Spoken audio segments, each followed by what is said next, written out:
You die once, and suddenly you're not invisible. Explore the story of Heed, who was a corpse for a while, but is back to life and trying to learn about just what had happened, only to discover the story is far stranger than that. Inspired by manga, Alter X Artifact is a new LGBTQ+ webcomic for mature readers revolving around magic and political espionage. This comic features fantastic elements, gripping storytelling, and impressive visuals that pull you into the strange but fascinating world of the comic. Alter X Artifact explores themes of magic, dreams, and relationships, all while deftly weaving a compelling mystery with eye-catching visuals. You're still in time to enjoy the exciting prologue as well, but you gotta hurry over onto the website.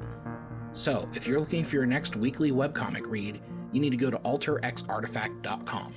That is alterxartifact.com. Now back to the show.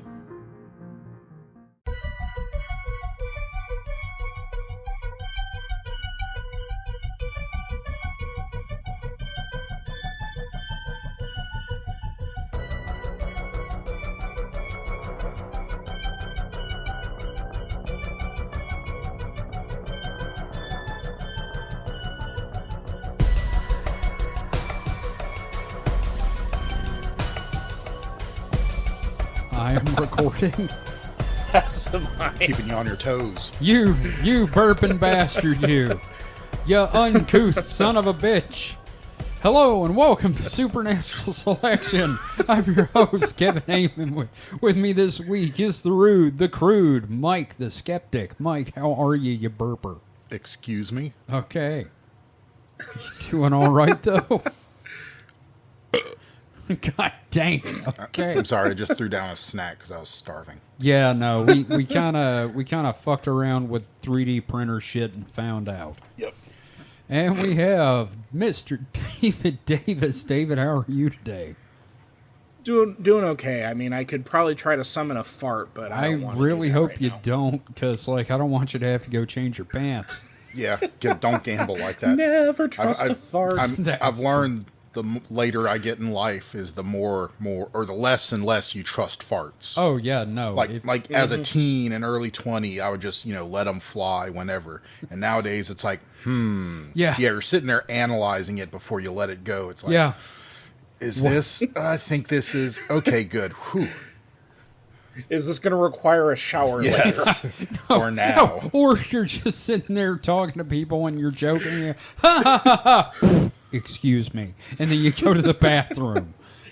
Very, very stone-faced, very yes, serious. Very quick, very stiff walk. You're walking like those the robots we build, that have the baby shit in its diaper walk. Yes, the baby shit in its diaper walk. You walk like Awesome-O. Yeah, you're back straight, just only moving from the hips down. Your knees are the only things moving. Yes. Doing the stanky leg the whole way down. You're just, welcome to Supernatural Selection. Yes, this is so great. So, guys, before we get started, call for new advertisers. We're looking for advertisers. We have a prospective advertiser for the middle of the show. We are looking for someone new for the beginning of the show, and we can have after-show spots as well. So, and we can have multiple advertisers in those spots. We're shameless. We're whores. And we should note that these are the $2 slots for creative folks. Yes, so for you have a independent book creators. or a Kickstarter, if you do a comic, if you do a podcast, whatever, we are happy to promote it because we believe in independent projects here. Absolutely. Please advertise to our ever-growing and expanding fan base across platforms. Also, Raycon, if you're listening, I will take some headbuds. So headbuds. Yeah, Northrop Grumman, if you're listening, we will not let you advertise. So also, I'd like to put a call out for more reviews. We've got a few reviews up, and we do appreciate them. My favorite is the one that says, "This show is not terribly good." So either leave us a 5-star review or a 1-star review. Don't leave us anything in between. So all in or all out, buddy. We will read them at the beginning of the show. I check weekly for new reviews. So if you would like to review us and hear that read on the air, we will happily do that. And lastly, I don't know, call for drinks. Mike, you get your podcasting juice ready? Always. David, you got anything? I have water. I also have water because I am, as of today, exactly 9 months sober. Congratulations. Thank you. I just wanted to get that out there. I'm pretty proud of that. So, you should be. That's great news. Yeah, and David, you had something you wanted to bring up here in the housekeeping? Yeah, so very important person in the conspiracy field passed away recently. Yeah. Johnny Hardwick, the voice of Dale Gribble in King of the Hill, a.k.a. Rusty Shackelford. Rest in peace, buddy. Yep. Yeah, heard about that. I hate that, but, you know. Yeah, it sucks, because they were working on new King of the Hill, so... Yeah, do we know if they got anything recorded, or... I don't know, man. Okay. I don't know, but, like, I mean, number one, that's not the most important thing. Like, number one, No. like, it's a tragedy that he's gone. I know, like, it's terrible, but, like, but, you know... Dale Gribble's an icon. Dale Gribble was the whole reason I watched that show. I love that show in general, Like, but yeah, Dale is the highlight. When he went nuts and almost redid the fucking bell tower shooting in that one episode... I mean, goddamn, dude. Pocket sand. Yep. There's one scene I remember where he's in his basement, because he's got that conspiracy basement, and Of course he has he does. He has like a turtle, and he takes like a power waxer, and he power waxes the turtle's shell, and the turtle goes flying.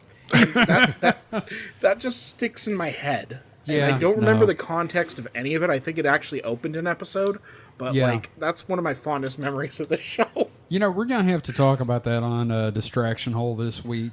Oh, for sure. Yep. So, speaking of this week, boys, I'm going to talk about something, excuse me, that I've literally been waiting to do since episode 1. This has been on the docket since the get-go, back when this was going to be Dark Thoughts with Ted Netherwood. With my old porn name. Today... Back in the days when you did, you know, hardcore horse porn. No, but when I did do repo work, and I needed a research name for digging up stuff and, like, calling places incognito, that was the name I used. Living down incognito. Down incognito.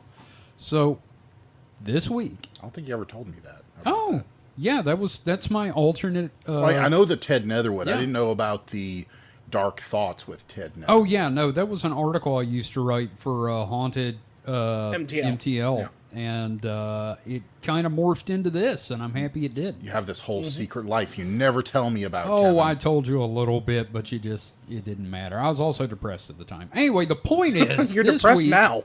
Yeah, now I want to Anyway, we're going to talk about the Dogon tribe in Africa. Oh boy, nothing like three white guys talking about African tribes. Hey, okay, first off, we're going to try to be talking about this as sensitively as we can because there's a lot of white people bashing in this episode, okay? Good. So we're We going to deserve it. appropriate the hell out of them. No, well, okay, come on. I'm trying to do some justice here after the appropriation. Now, before going into the topic at hand, Mike, David, what did you two know about the Dogon before going into this, before I talked your ears off about it? Nothing. Okay. This Wasn't is it not one a, of... Oh. I was just going to say, it's not a real blip on my radar, for sure. Right, no, that's understandable. Wasn't it one of the dragons in Game of Thrones? No. No, that's Drogon. I know, I'm kidding. But no, Okay. I don't really know a lot about them aside from references I've heard. And even then, I can't say I know that much. Like, I've heard of them because you and I Right. have talked about this stuff before. Oh, yeah. I've watched my fair share of Ancient Aliens, and I've heard them mentioned. Right, I'm sure they mention it on there, and we'll address that. Now, I personally find the subject fascinating. It's bordering, in fact, it kind of jumps over on what we've been calling bookstore racism, but kind of almost not quite, maybe. Now, how would you describe bookstore racism? Say this is like someone's first episode. Okay, if you're not familiar with the idea of bookstore racism, it's the idea that another culture typically with brown skin, has done something in the past, like, say, built pyramids or giant stone monuments or giant Olmec heads in the jungle or the Nazca lines, looked at it and said, no, ain't no way brown people did that. It was aliens. And then they write books about it. And then they write books. The paranormal aisle. Exactly. Exactly. And then they get a fucking show on History Channel. But nonetheless, the Dogon are an interesting subject for the religious beliefs, yes. But after doing the reading, I really find the history of them and just their culture in general to be worthy of study. And I'm really glad I looked into this. So join you, won't we? Now, sorry, had to throw an MST reference in there. So, right. Our sources this week are In Search of The Dark Star, which is a 1970s paranormal TV show hosted by Leonard Nimoy. I highly recommend you check it out. I've got a link to it in the doc this week. And Nimoy's 70s porn stash is like totally on point in this thing. If you want to hear Leonard Nimoy talk about the paranormal, this show is for you. Also, the History Channel, of course, brought the show back, and I thought it was hilarious because they got Zachary Quinto to host it. Yeah, it's like, hey, new Spock. Now they can get whoever's on Strange New Worlds. Ethan Peck. Ethan Peck, yeah. Yeah. Have both of them team up. Oh, my God, double team Spock. We just launched 1,000... Now you're just... ships. Yeah, you're putting together a fanfic there. This is slash fix. A transporter accident gives a little extra Spock when the crew needs it most. Mr. Spock. Hot. Yes, Mr. Spock. I'm going to ear your butt. Hot Spock on Spock action. Oh, my God. All right, the second... One of them's Mr., one of them's Doctor. Oh, wow, this is sick. All right, so the second source is the Dogon Wikipedia article, which is actually extremely in-depth, In-depth. Highly researched, really well done. I recommend reading it. It's funny how great the crank shit articles are on Wikipedia. Sure. Like the weird woo-woo articles, like how in-depth they are. Oh, and this is not even... It mentions what we're going to talk about in passing. Mm-hmm. It's actually highly detailed information about the culture. It's just someone like, oh my God, I have a platform finally. Yeah, no, and no one can do anything. Thank you. All right, also, our third reference is the Dogon from Encyclopedia Britannica, which I threw them in because I was like, hey, let's do something that's not Wikipedia. And it's not user-submitted, so, you know. A real encyclopedia. Yeah. And our fourth one is, I didn't really use this that much, but the Akan, Other Africans, and the Sirius System, Egyptian and Sumerian Gods in African Culture by Kwame Adapa, who is actually a member of the Akan tribe, which is tangentially related to the Dogon, with similar belief systems to an extent, similar language, which the language is really fascinating because it's not really technically related to any of the surrounding tribes. It's like they got their own thing going on. Well, go on. Yeah, well, Kwame Adapa's book is, I don't know how to put it. He's a native that bought into the bookstore racism, unfortunately. Wow. Yeah, no, and he is like super excited. I've never read a source book with that many exclamation points.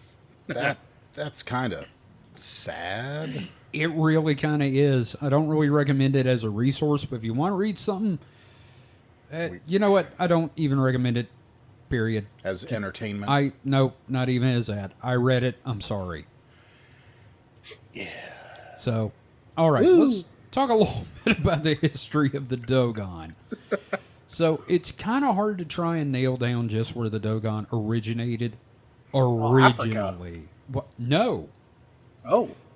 They've been in their current home in Mali in West Africa for over 1,000 years. And they make their home at the Bandagara Escarpment near the Niger River.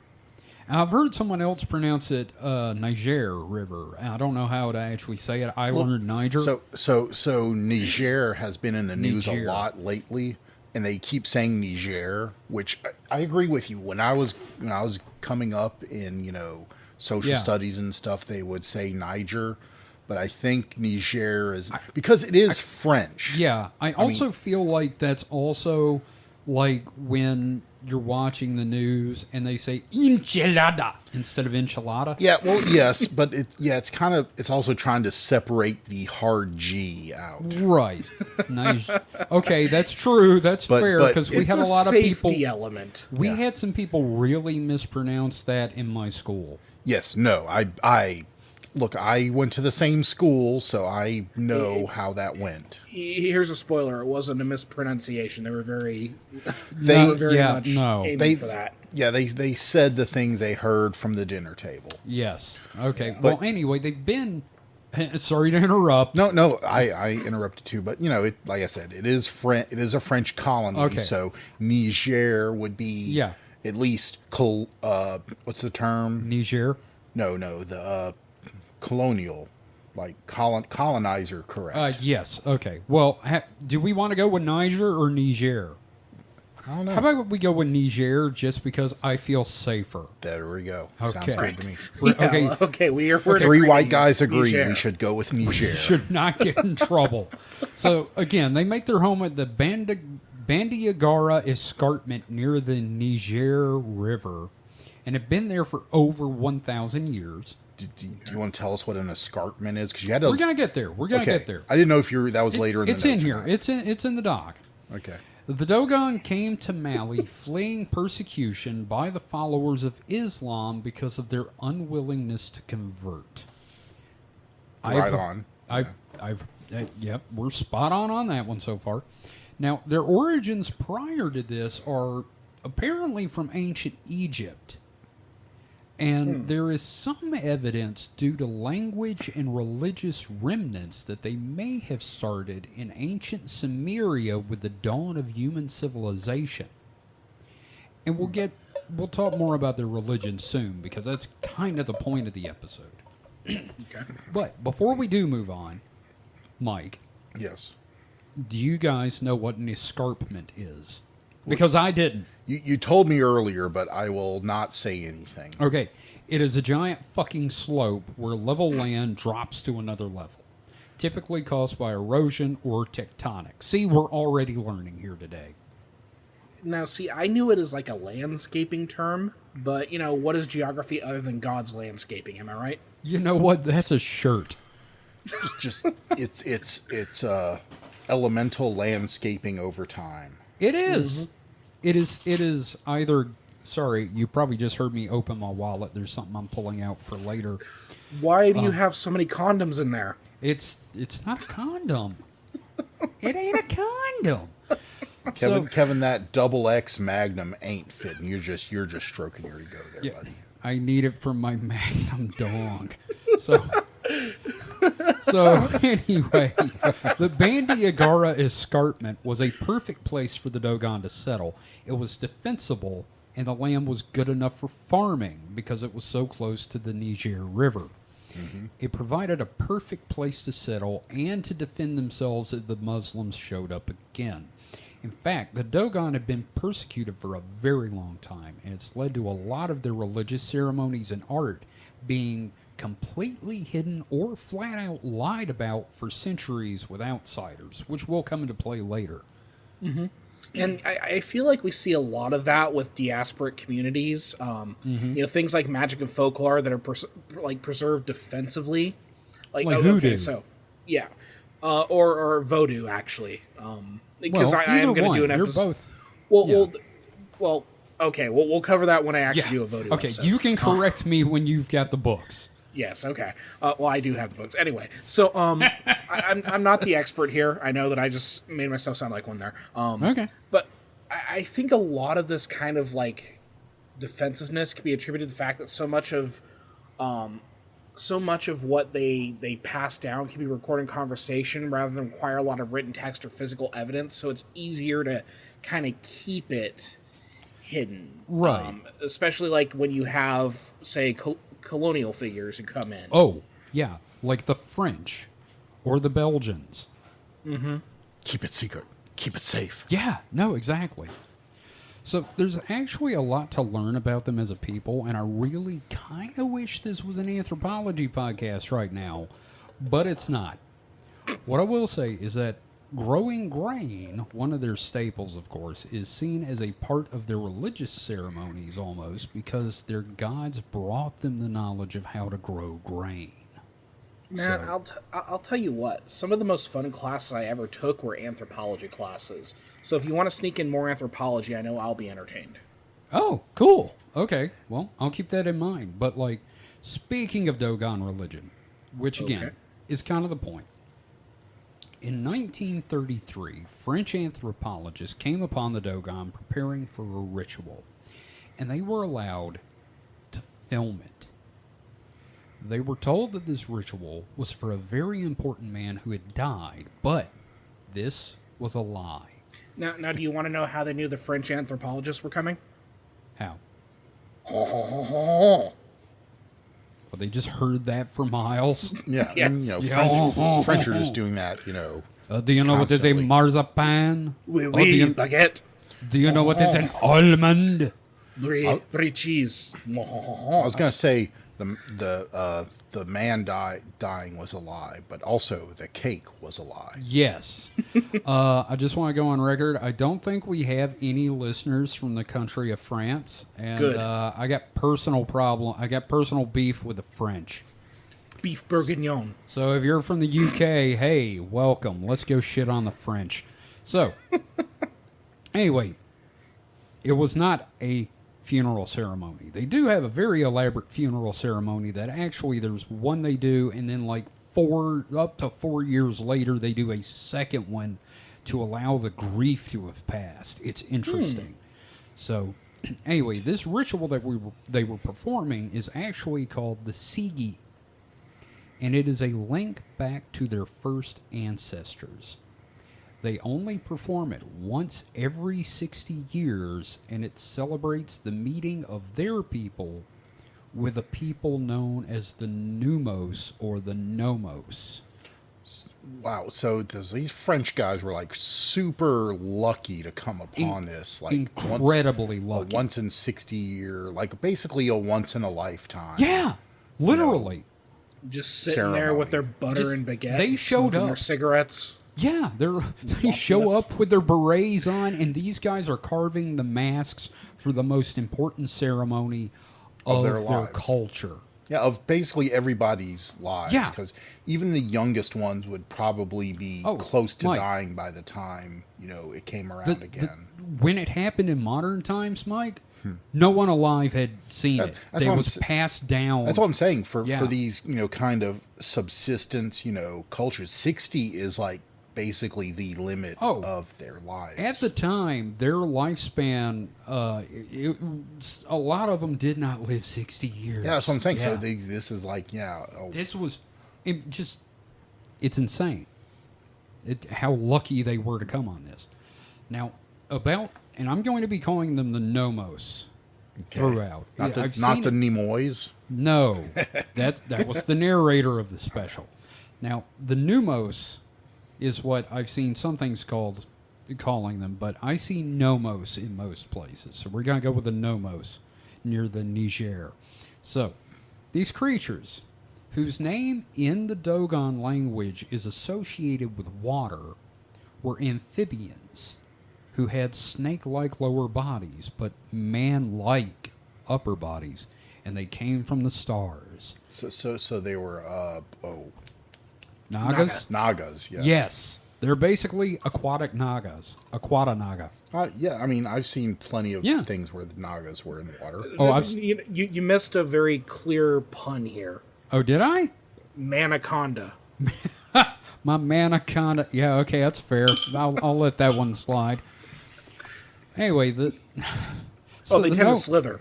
Yes, that too.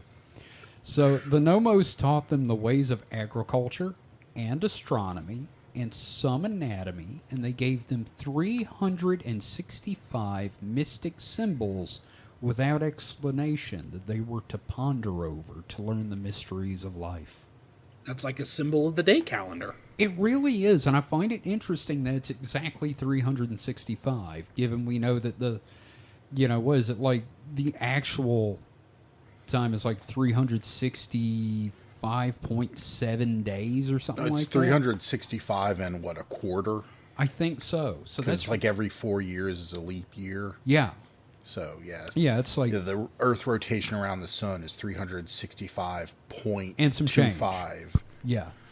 Days. So, now the ceremony itself involves lots of masks with really interesting patterns sticking up over the wearer's head. That it's like a straight shaft with these weird, like, L shapes coming off of them. Hot. You can... You said shaft. I mean, okay, fair. I can dig it.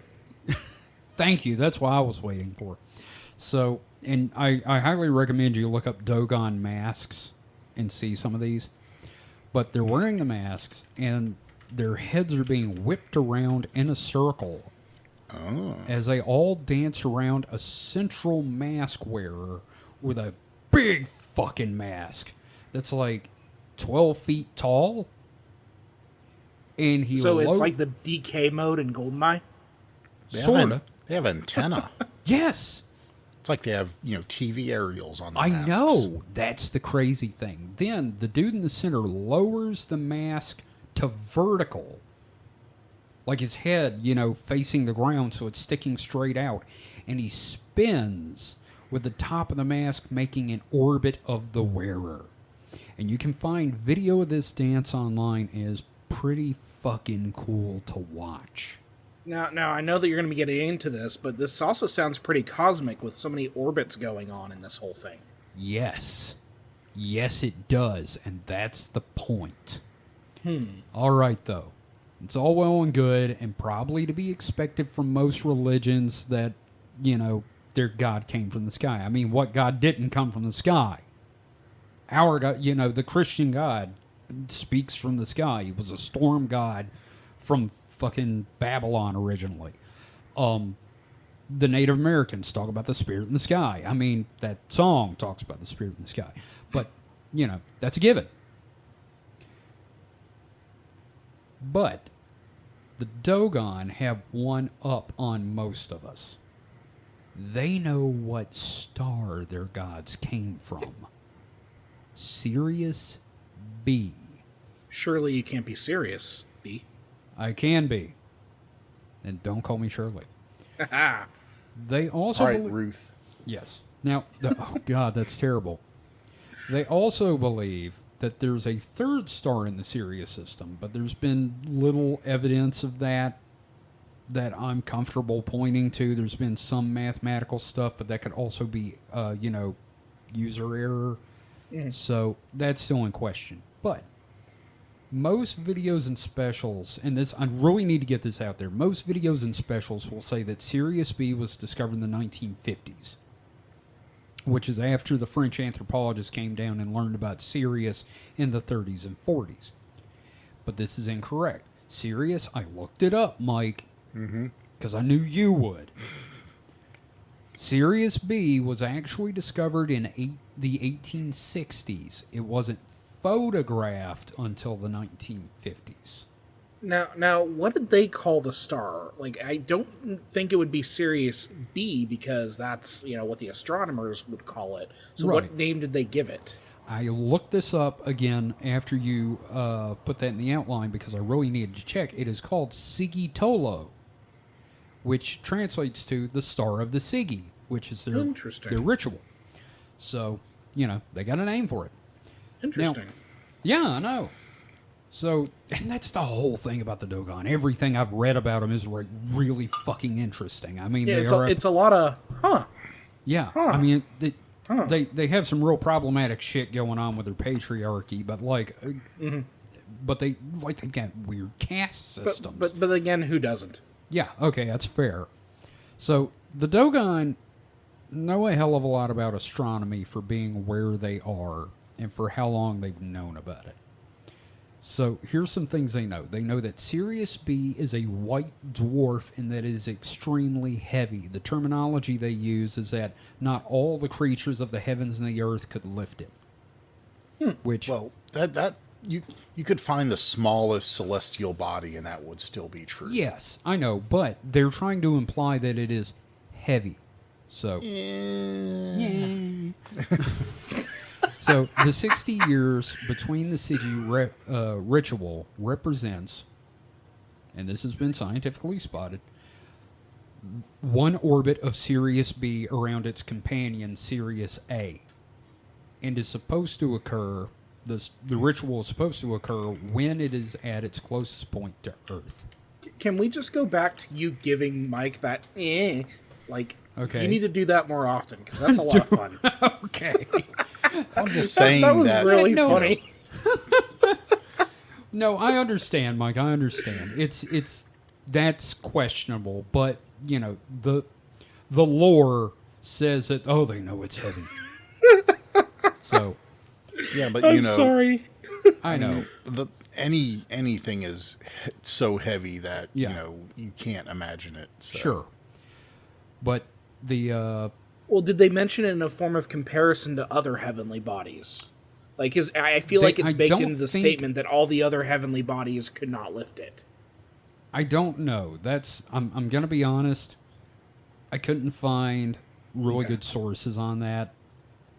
And I did look, trying to verify that. It kind of sounds like some confirmation bias. Yeah. From white people. So, they do know that it lies further away from Earth than the planets and the sun.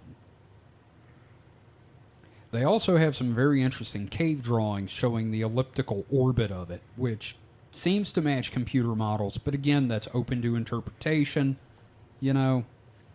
And the Sigi ritual, where the guy is spinning, is supposed to represent Sirius B orbiting Sirius A. Now, they also know that Earth and the other planets orbit the sun and not everything else orbiting the Earth. So, you know, one up on the Greeks.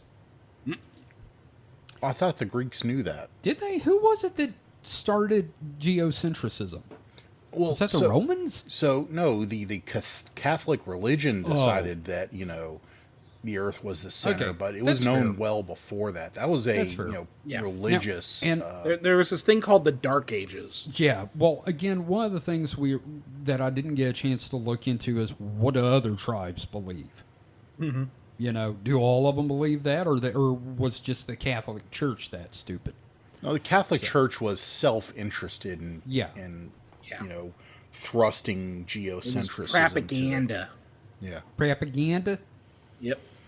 So they also have one of the symbols they use, and this is one of the ones left behind by the Nomo, is a circle within a circle that is associated with Saturn, which ancient alien theorists say represents Saturn's rings, which, okay, fair dinkum.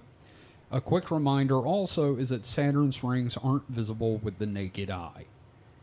Yeah, you know, and these are pretty interesting points that we'd take for granted today, but believing in and communicating this sort of stuff like 2,000 years ago is pretty impressive. I mean, communicating it is pretty damned amazing, especially given the situation the tribe's in.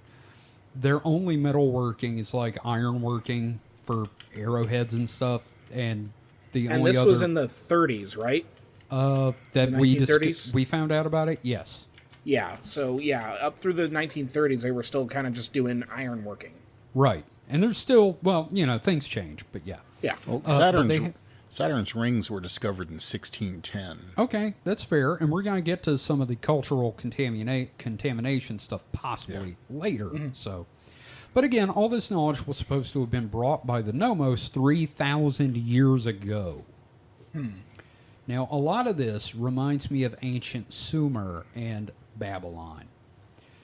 The real stories, though, not the Zechariah Sitchin bullshit. With the aliens getting pissed off because we were fucking donkeys. Because both of these cultures involve amphibious knowledge bringers from the stars. The Babylonians had a similar story with something that sounded remarkably like Numos. It's not exact. I didn't get a chance to look it all up, but it's kind of interesting. It goes back way further than you would think. Yeah. Now, if there's anything that speaks to the antiquity of this, it's that the masks that they make every 60 years are based on the oldest examples they can have. They hold on to. The Dogon, or their religious leader of each region, holds on to an original mask, with the oldest they have being aged at about 300 years. Which is a long goddamn time to hold on to a wooden mask. Now, if a mask finally falls apart, it's replaced. But again, they have masks and weavings of patterns with the symbols that go back 300 years or more for some of this shit. Not to mention oral traditions before any known cultural contamination. Known. Before anybody says anything. So do they have, like, any transcriptions that are likely to be, like, the far older oral traditions? Like, how old are we talking regarding that? Well, they say 3,000 years, so, you know. Okay. They're the only authority we have on how old this is. Yeah, we kind of have to, like, take them at their word here for this. Yeah. Okay. So, I don't know. It's at least 1,000 years old from when they first got down into the region. So, beyond that, who knows? Okay. Now, needless to say, the Dogon are, of course, one of the first cultures people point to when ancient aliens and ancient astronauts get brought up. Because the story on the surface paints a staggeringly strong portrait of aliens influencing human development in the ancient past. Yeah, and I'm pretty sure I remember hearing about them on Ancient Aliens. Exactly. The more that you talk about this, yeah. Right, and like I said, in the 70s, they had this I'm fucking in search of. And I saw that back on TLC, back when that show stood for the Learning Channel. So, we're going to take a quick break for ads. And when we come back, I will explain, with some of Mike and yours input, David, why all of this is probably bullshit. Oh, man. Kevin, you're doing my job for me. I have pretty much no role now on this show. Me. All right, we'll be right back.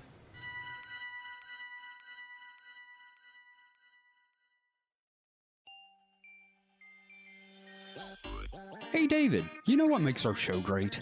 What's that, Kevin? No ads. You know what would make it better? What's that, Kevin? Ads. What if, and I'm just spitballing here, we do ads for independent creators at reasonable rates? How reasonable? Overly. How about $2 per episode pre-roll? That is almost too reasonable. Might as well go for it. Let's send everyone to the contact page for Supernatural Selection. SupernaturalSelection.pod.com/contact? Exactly. Just have them scroll down to the Advertise With Us section for more information. That sounds great. Now let's record the ad. Kevin? Yes, David? We just did. Whoa. And we're back. And before I get started with this next part, where we hear from professional skeptics and get to my personal theory, Mike, what do you think about this? What's your theory so far? I mean,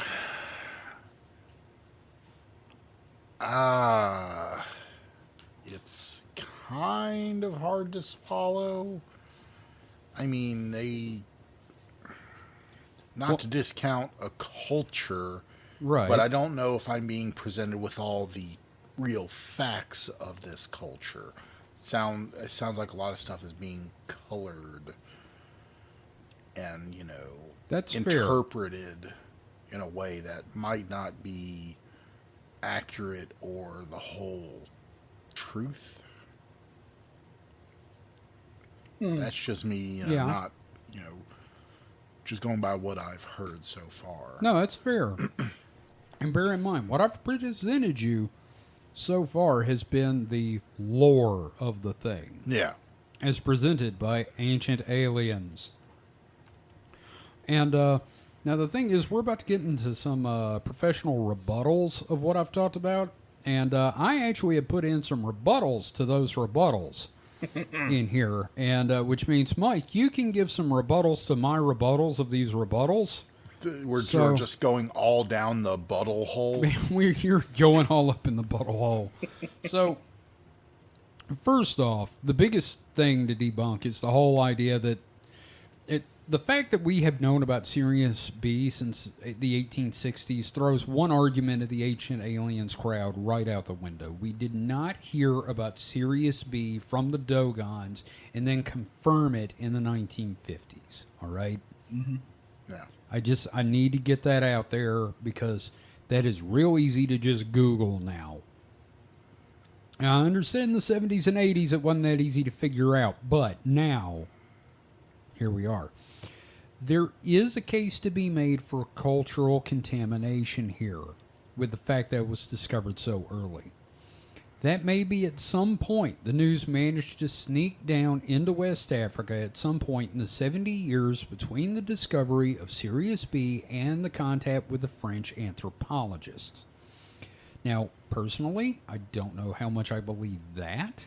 There's some real specific information to have been carried down by a missionary, brought up in polite conversation, and then filtered through into roughly 600,000 people across dozens of individual tribes without a centralized governing body, and then working its way into,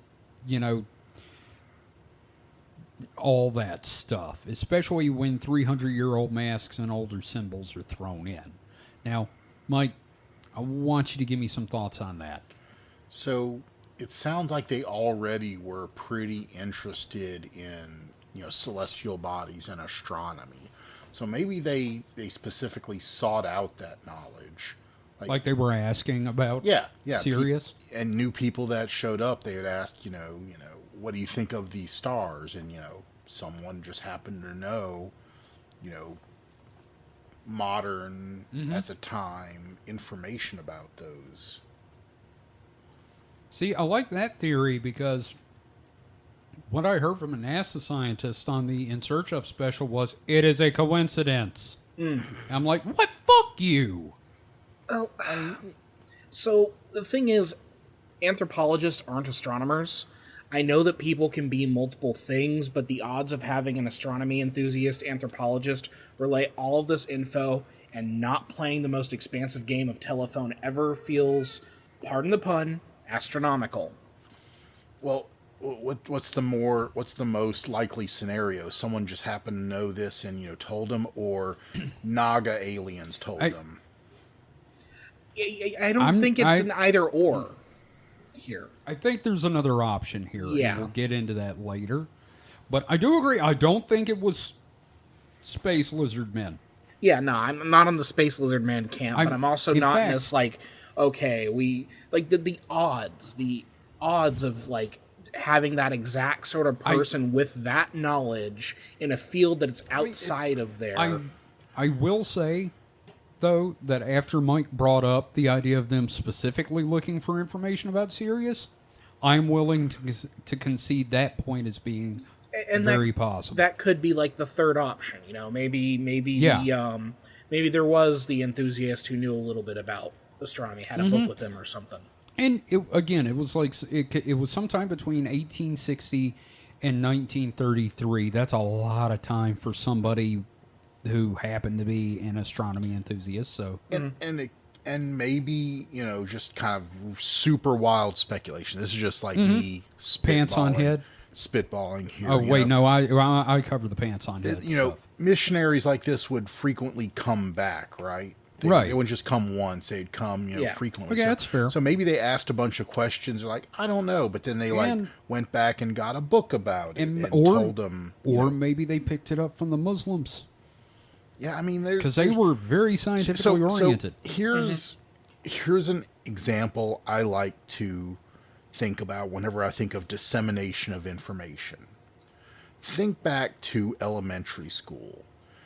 There are so many things that aren't in books, like how to make those paper fortune telling things. I never learned those. You had but you've seen kids at school. Of course, I saw them. I just assumed they were wizards. That angular S symbol. Yeah. Oh yeah, no, that is that is a mimetic hazard. But those things were not in media at the time, were not in books, but somehow disseminated to 90% of American school children. Right. Just via osmosis, via, kids transferring schools and cultural dissemination. So I don't think that, any human information that is known could not make it to any, except for those ones, the ones that shoot at airplanes with arrows every time they fly too low. Oh, yeah, those guys. Except for those that are obviously hostile and shunning outside information, I can't see that it's not some form of cultural osmosis. And that's fair. At least entertain the possibility. Yeah, no, I'm not going to sit here and say I'm totally entertaining that possibility. That is specifically how it happened. I'm just saying that's the most likely explanation. Sure. It's just a bunch of factors, and it's like really complex. And again, I'm just thinking about the odds of like all these little interconnected elements. But now that Mike has said that, it does make sense to me because I'm a huge fan of James Burke's connections, and that is kind of how history works. Mm-hmm. Well, and then we do talk about like the Muslim influence on the culture, and then more than likely, astronomy was something that was in the Muslim world. So, like, there's elements of that combined with other osmosis. So again, it's all these different factors, but it's just wild to think about. Right. Now, there's a second point to be made about all this, and that is when modern anthropologists and researchers have come into the area and asked the Dogon about it because it's so goddamn famous now, they get a wide range of answers, guys. Mm-hmm. Some Dogon say that the French brought the idea of Sirius B to them and they just took it. Okay. Some have told researchers that they actually worship Venus and they have no idea what the fuck this Sirius B thing is. And still others act like they have no idea what anyone's talking about. No, man. What the fuck? No, fuck you. Most just want you to go away. This is completely true unless you have money. And that's also complicated with the initial thing of them lying about their rituals. So it's like, what is the truth with them? Like, and it could also be like, say that there's all these tribes. Maybe they're not as tightly cohesive as has been, I think that's also possible. Presented. But I also think a reason for part of that, this whole situation where they're telling all these different versions, is the Muslims. Now today, 35% of the Dogon are Muslim and 10% are Christian. And this is all because they have been persecuted the fuck out of. Oh, yeah. And the Dogon have to be careful about who they tell what because they are also very paranoid it's going to get back to the Muslims and they're going to come down and do something. Well, if there's one thing Muslims and Christians are good at, it's persecuting non-Muslims and Christians. Yes. Mm-hmm. Now, especially because these guys have been subject of jihads. Mm-hmm. I mean, like wars. Straight up jihads over the last 1,000 years. And you don't think about it, but missionary work is basically a holy war without swords. It's a non-violent holy war. Yes. At best, it's scouting. Yes. Shit. Yeah. So remember, if you're a primitive tribe out there somewhere and you're somehow listening to this, if you see a guy with a Bible, run him through. So I just run them off. I would say run them through. Just run them off. I don't know. They did a pretty good job of filling that one dude with arrows on that island, but. Now, I also discovered recently that the Dogon have gotten to the point where they even keep their art away from visitors. They have become a very cautious people. I mean, it's like the fucking British Museum, they got the sticky fingers, so like, you see a British person, like they want to take the museum. Gimme. Yeah, I mean, even some of their ceremonies are now only performed for paying tourists. And I cannot explain to you how sad that makes me. Not me. I mean, get your nut, guys. Yeah, but if you have some, it's cheapened it in my mind. No, right? if you have some, why do it for free when you can get paid? Kevin, you're an artist. You should know that, doing it for exposure is not going to put food on. You die of like, exposure. the only reason they do these is for money now, and it makes me think of Epcot. Well, I mean, welcome to global capitalism. You see the same thing with a lot of, like, the global South nations where cultural practices have been commodified for tourist dollars. Okay, fair. They're making money at it, but that doesn't mean I have to like it. No, I mean, it sucks. It's part of the reality of living in this elven earth. Yeah, it's like you can't be your culture anymore because it's your culture. You have to be your culture to make money. It's just like you have to monetize your hobbies. Oh, yeah, I don't know what that's like at all. Right? Pretty soon you're going to start selling shit with your 3D printer. You can you can be your culture, but if you can make some skrill at it, why not, go for that nut too? Hey, can you do me a favor, Mike? I never want you to say skrill or nut again when in reference to making money, okay? Can't guarantee that, bucko. Okay, so again, whether I believe any of this on either side doesn't matter.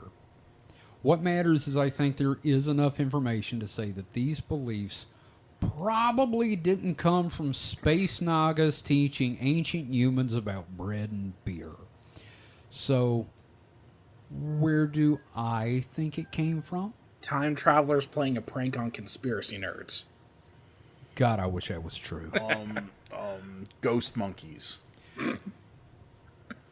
I'll give you that. The I'll give super you that spectrum. one. You think it came from the super spectrum? You know what? That's good enough explanation. Show's over. Good night, everybody. No. So, gentlemen, at the beginning of this episode, I talked about the Dogon's possible origins going back to ancient Egypt and possibly earlier to Sumer. I'd like to revisit that now. I figured we'd get to it sooner or later.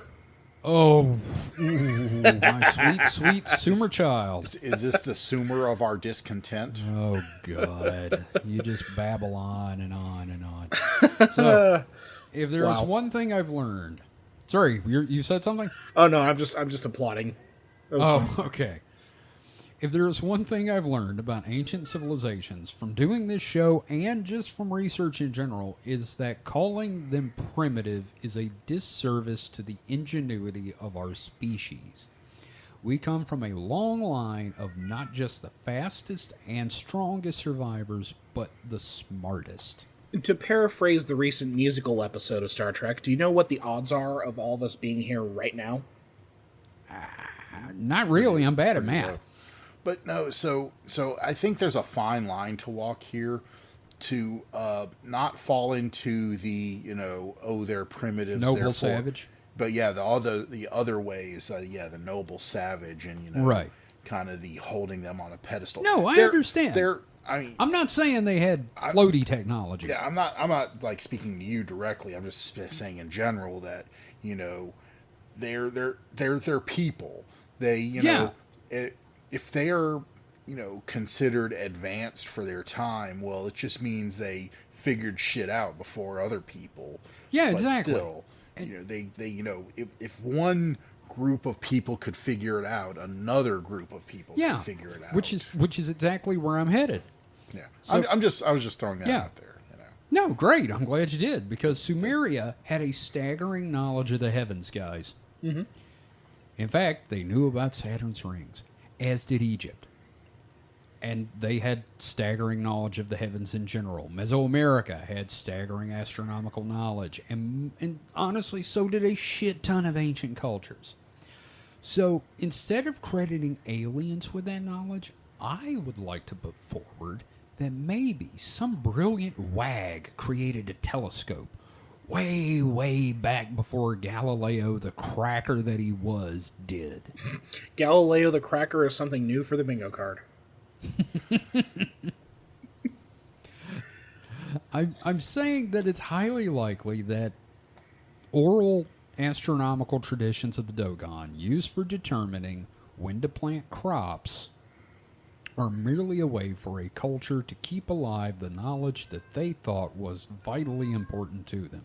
When to plant grains, when the flood would come, how to survive. That makes too much sense. It must have been aliens.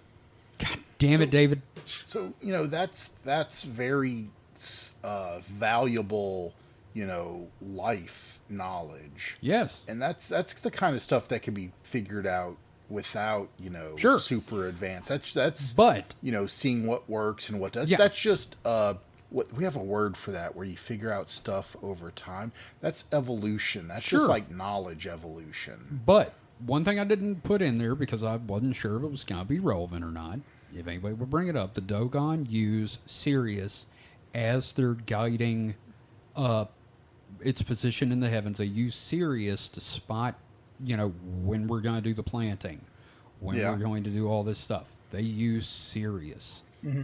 But so by our relative, perception, all the stars in the heaven except for the planets are basically fixed. Mm-hmm. So it doesn't matter which star you use as your guide. Just any of them, as long as you record and use that at the correct time. Like if it's in the Right. correct, Exactly. whatever is coming up over the horizon at a given time. I understand. So Sirius, it could be Sirius, could be any of the other stars. Yeah, it could be Polaris. Sagittarius B, any of those. But they use Sirius. And I'm putting forward that this knowledge came from Sumeria, Babylon, your ancient civilizations that had astronomer kings, Well, I mean, they had people that, they recorded, the stars, but I don't think any of them were making telescopes, because that requires a glass-making skill that has not been seen in, glass of that caliber would have been something very precious and very well preserved. Well, maybe there was a Babylonian who was born with like really big anime eyes. Oh my God. So I don't think, I don't think there were any pre-Galilean telescopes per se, but they definitely kept very close records of, the stars and how they, coincided with, Things here on Earth. Things here on Earth, yes. Mm-hmm. So, but I think that's my theory. That it came from an ancient civilization like Sumeria. If you want to get crazy with it, maybe it was Atlantis. I'm not saying it was Atlantis because I Please kinda don't. think that was bullshit too. In my things that are not, Atlantis is bullshit.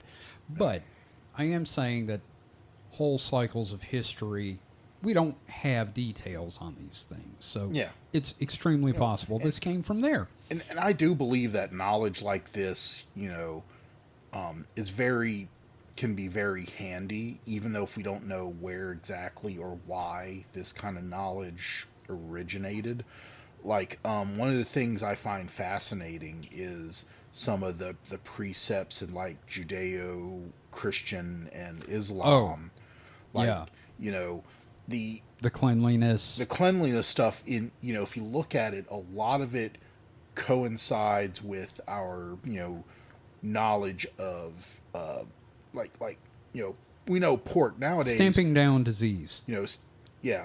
Pork is, a very unclean meat, if not handled correctly. So they obviously saw that, a lot of people that ate pigs got really sick. So they just said, no eating pigs because, they're unclean animals.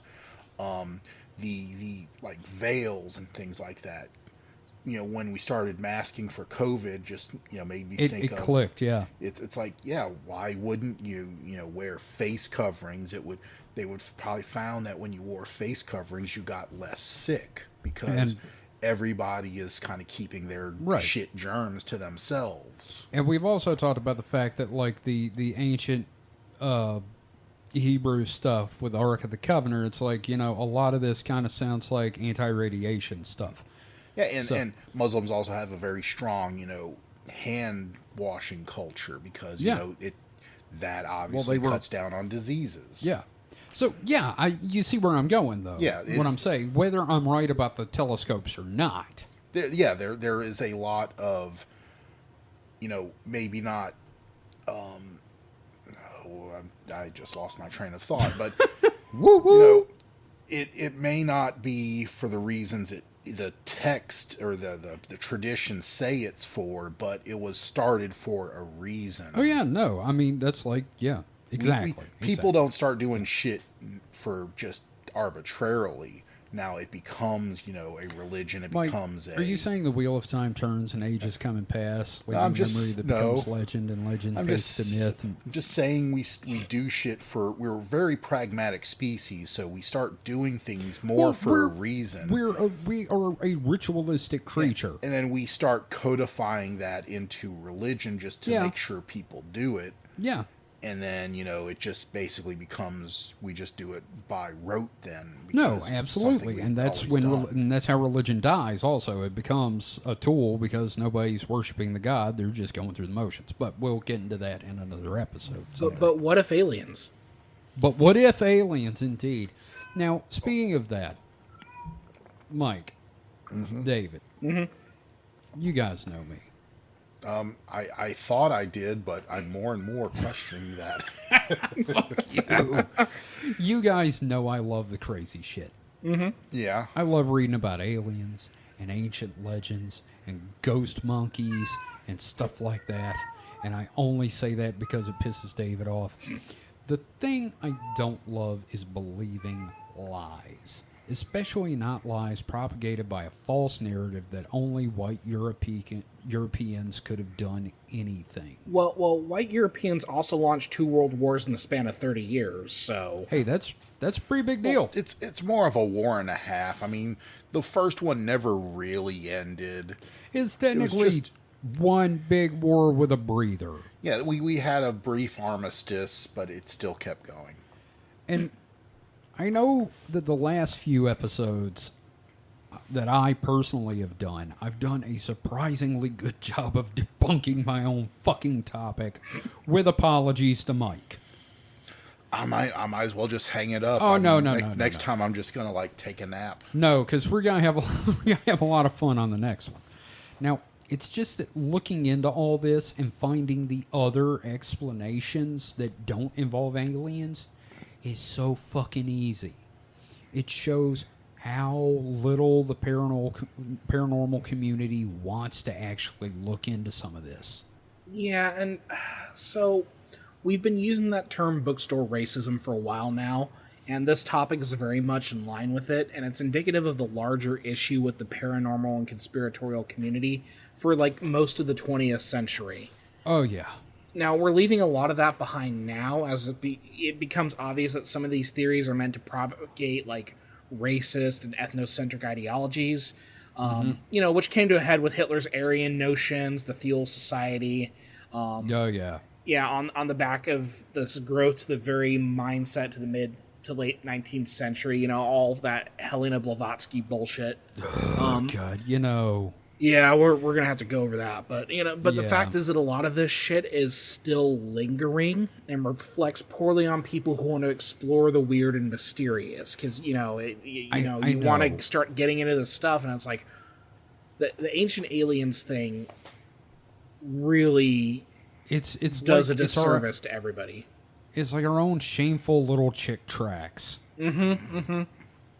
It really is. And I mean, human history is made up of all humans. And all humans have this amazing ability to do amazing things. And I feel like to believe otherwise is an insult to us as a species. And this has been my TED Talk. Yay! So, guys, give me your thoughts on this. How do you feel about the Dogon in general? The whole Dogon serious thing. I'm even more confused than when we started. What, seriously? I mean, no, I'm not, but you just kept tugging with my emotions. At first you're throwing out all this wild, they're super, intelligent, got things from, aliens. Sexy space aliens. I never said sexy. I know, Look, if you think snake butts are sexy, that's all you, buddy. All Western depictions of Naga are hot. Okay, so, that's fair. So- Every time we go looking up pictures in a Spooky Dice Bag to explain a creature, it's always got tits. Now see, So- I think what Mike is saying here is he's got debunkery blue balls. yes. Okay, well, that's okay. I'll tell you what. Next episode, Mike's I'ma gonna leave make it it to to you, completion. It's good. I get you're to. gonna blow your skeptic load. Yes. Finally, full release. Hot Oh foamy my skepticism sprayed all over. Hot skeptic action. Thick, ropey strands of but, I mean- skepticism. Jesus Christ. We're terrible. But so there was a so okay, yeah, that's what I was thinking. You know what I'm thinking, right? No.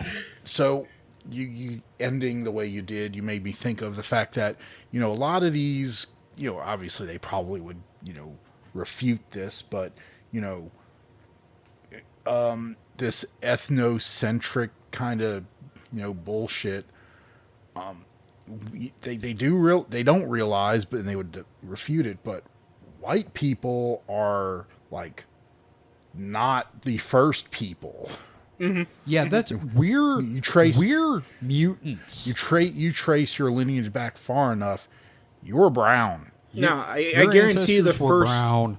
I guarantee the first couple white Neanderthal babies were like bashed against the rocks. You know what I mean? Oh God! Oh, they play badminton with their fucking heads. That is kind of sad to think that these first white kids came, white babies were born. They're like, this is Demon! This is a demon, unnatural hell spawn. Let's like and dunk the it bad in the thing river. is, nothing in history has led that to be wrong.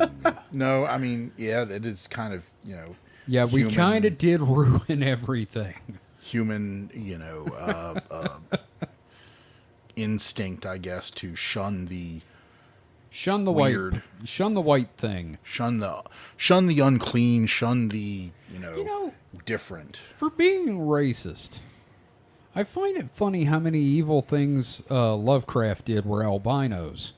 Maybe he subconsciously knew. saw the evil of the honky. The honky death. Cosmic honky horror. Oh my God, that's great.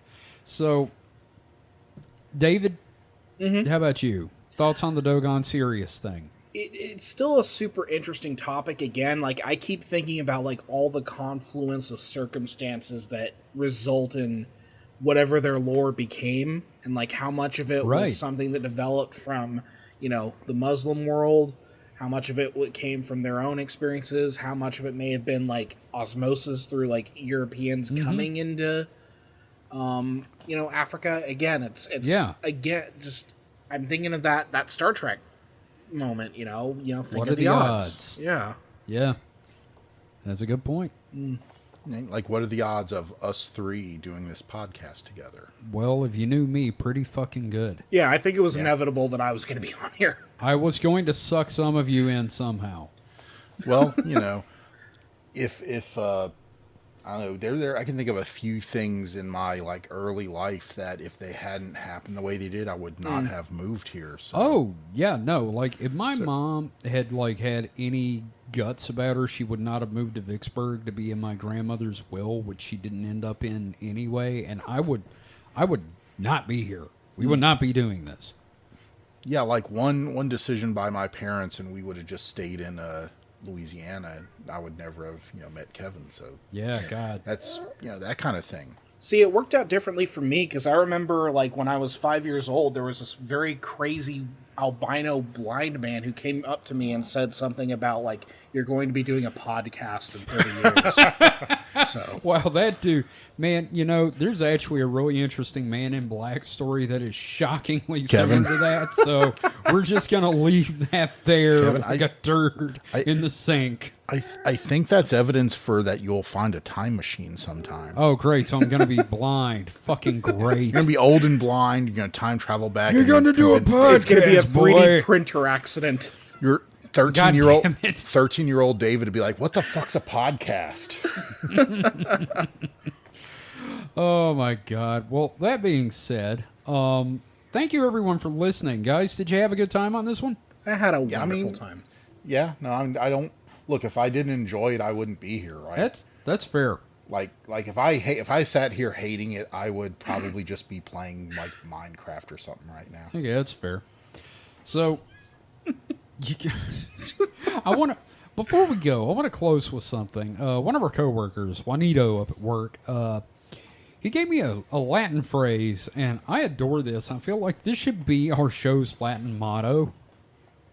Cogito, ergo, doleo. Doleo. Which is, I think, therefore I hurt. And I was like, well, that is our fucking Latin phrase. Yeah. Like, I need to put that in Latin under Enrique in the logo. Yeah, we could do an Enrique seal. Yes. Oh my God. Yeah, so we do a Supernat, coat of arms, and that's on the Yes. little We'll put in our banner. We'll put it in our membership cards. Oh yeah, I need to design some membership cards. So yeah, Cogito, ergo, doleo. I think, therefore I hurt. Or suffer. When It you were was talking suffer about it, or hurt. I looked it up, and Latin being very malleable, like its words have context and cultural, context, I guess. Sure. So it could be, but it could be. I think, therefore I suffer.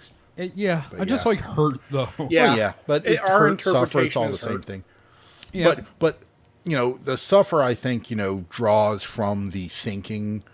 The thinking is definitely causing the suffering. Yep. No, because I'm sitting here going, wow, those dudes really thought it was Nagas. So, anyway, thank you everyone for listening. We will be back next week with a Week in Weird, followed by either something from David or I'm going to talk about the Denver airport. Mm-hmm. Because I've got some fucked up shit going on with that mess. Whenever we make it big and make money from it, we need to fly through the Denver airport. Oh, I want to go. I want to see the fucking... Look, whenever we make it big enough to where we're like meet David in person, that's where we're meeting. We're meeting at the Denver airport. Oh, we're going to get Slurpees at the Denver airport. That's our goal, guys. Will we finally figure out what's the deal with the airline food? There is none because that fucker ruined it. If you haven't been listening to Behind the Bastards, there's a great one about the guy that ruined the airline industry. So anyway, if you would like to know more about the show or join our community on our Discord, you can find links to all that at supernatpod.rocks. You can find the show on social media at... I picked up the Mike, you played a ginger on me. Yes, I did. Damn.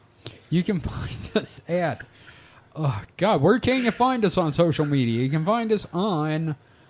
What's the thing? Mastodon. I was going to say the Masto Network. Mastodon at supernatpod at weirdo.network.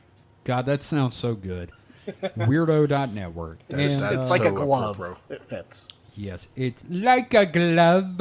You can also find us, if you look around, you can find me as Kevin or Kev from Supernat Pod. You can find us on Blue Sky and Threads. So just, look for that shit because we really needed more wasteful social media out there. Fucking Musk. So, that being said, we'll be back in a week. We'll see you next time, guys. You got anything you want to plug before we go? David? Nothing particular. Just, make sure you listen to The Distraction Hole. That's our other show if you haven't listened to it yet. It's a lot of fun. The episode we record tomorrow, I believe it's my mandate. So It is your mandate. Yep. That's going to be fun. Cool. And Mike, have you got anything you want to plug? I'm bothering the cat, so that's about it. I think Mike is content. Mike is, in fact, a professional and semi-professional cat botherer. I'm not a at professional. once. I'm not being paid for it. You're I'm out of work professional I'm a cat botherer. I'm a cat bothering enthusiast. Okay, that's fair. So, thanks for listening. We will see you next time. Until then, stay safe and stay frosty. Goodbye. My cat keeps trying to unplug my cable. Wow. She's Fucking smart. cats. God, what are you doing to Ginger? Petting her. Wow. Maybe a little bit of scritching. Okay. Fuck, man. Jeez. She just, is very, very into it. Or not. No, she's staying right here, so she's into it. Mhm.